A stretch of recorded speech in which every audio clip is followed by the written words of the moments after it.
This is a situation where sooner or later there's going to be an accident and someone's going to get killed. And that's going to create a crisis, and it's a crisis that is very avoidable if we both sit down and figure out how we can manage this in a way that no one loses face, but also no one loses their life either. This is At Brookings, a weekly in-depth look at issues behind the news. This week, mounting tensions in the South China Sea.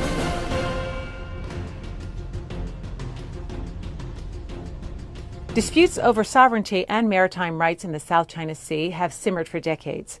But escalating tensions, largely between China and the 5 other countries claiming rights to the passage, are sparking international concern.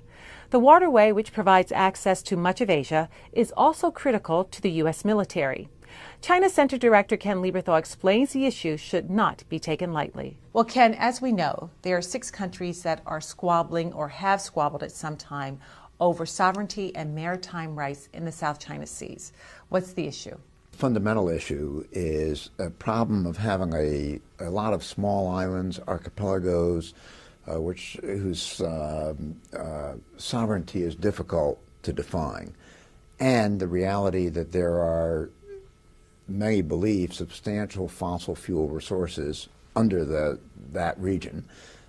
And the fact that almost all of the natural resources for Northeast Asia have to be transported through that region. So this is an area that combines potentially substantial wealth with strategic implications that are very important for Taiwan, for Japan, for South Korea, for China, and for the U.S. military. So all of the countries have claims to the islands or sovereignty in the area in some fashion or another. How is sovereignty established in a situation like this? Occupation is part of what determines sovereignty in international law. And so there are different efforts that have been made over the years to put a lighthouse here or a temporary facility there in order to establish a presence and therefore to strengthen a claim. In addition, recently especially, China has been very active in trying to assert its own sovereign claims through aggressive actions toward even fishing vessels of other countries in the region. So, so this is a very multi-layered, multifaceted set of tensions out there. It also gets involved with, for example, providing leases for foreign oil companies to drill in some of these contested areas. So Vietnam, which has substantial contested areas with China, has wanted to invite in foreign oil companies to drill for oil and gas in some of those areas that China also claims, and China wants to warn them off. And because they're afraid both that Vietnam will get the resources if that goes through, but also it will more broadly strengthen Vietnam's claims to sovereign territory. This is an issue that dates back decades. So why is there a flare-up now between China and Vietnam? Why are things so contentious at this point? There's been a deadline for countries to clarify and justify their claims. And that produced very extensive legal justifications of claims from both the Philippines and Vietnam. Interestingly, both are making very similar arguments. I don't know whether they've consulted at all on this or not, but really quite sophisticated. So that has produced part of the pushback from China, just seeing these other claims put out there, and they feel they have to respond to it. In addition, the Chinese Navy is now a much more substantial force than it was 10 years ago in terms of deployed assets and capabilities. It's no match for the U.S. Navy, but it's substantial in the region now, and clearly the trajectory is steeply upward. So that we are increasingly encountering more active Chinese effort to make it difficult for us to, for example, carry out intelligence activities based in China's exclusive economic zone, where we do various things to trigger Chinese radars or to, listen for Chinese submarines and so on and so forth, kinds of things navies do. The Chinese get out there now and in various instances have engaged in what we consider to be fairly reckless behavior in bringing their boats too close to ours, cutting across where we've trailed a long antenna that is a data gathering device, and they try to cut the antenna by running across our wake and slicing it and that kind of thing. These are things that, frankly, we need to reach some agreement with the Chinese on rules of the road. How do these tensions, does this discord impact the United States' interests there? The U.S. has some major concerns out there. First of all, we always want to have peace prevail, and so having conflict on the high seas is always problematic.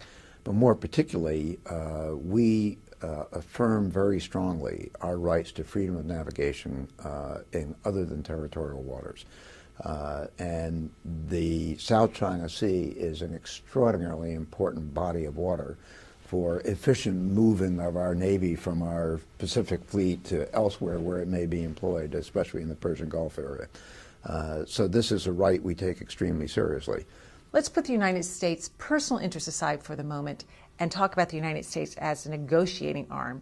This situation presents quite a dicey conundrum for the U.S., doesn't it? The U.S. is now walking a fairly fine line between, on the one hand, not taking a position on issues of sovereignty, but on the other hand, strongly encouraging a multilateral negotiation where we've indicated we're happy to facilitate that negotiation, but knowing full well that that is a position supported strongly, especially by Vietnam, and opposed strongly by China. So even though we haven't taken a formal position on issues of sovereignty, we've taken a stance that suggests that we really support those who want to limit China's claims. And that inevitably is increasing tensions between the U.S. and China on this issue. I think that we need to be very careful in how we go about this.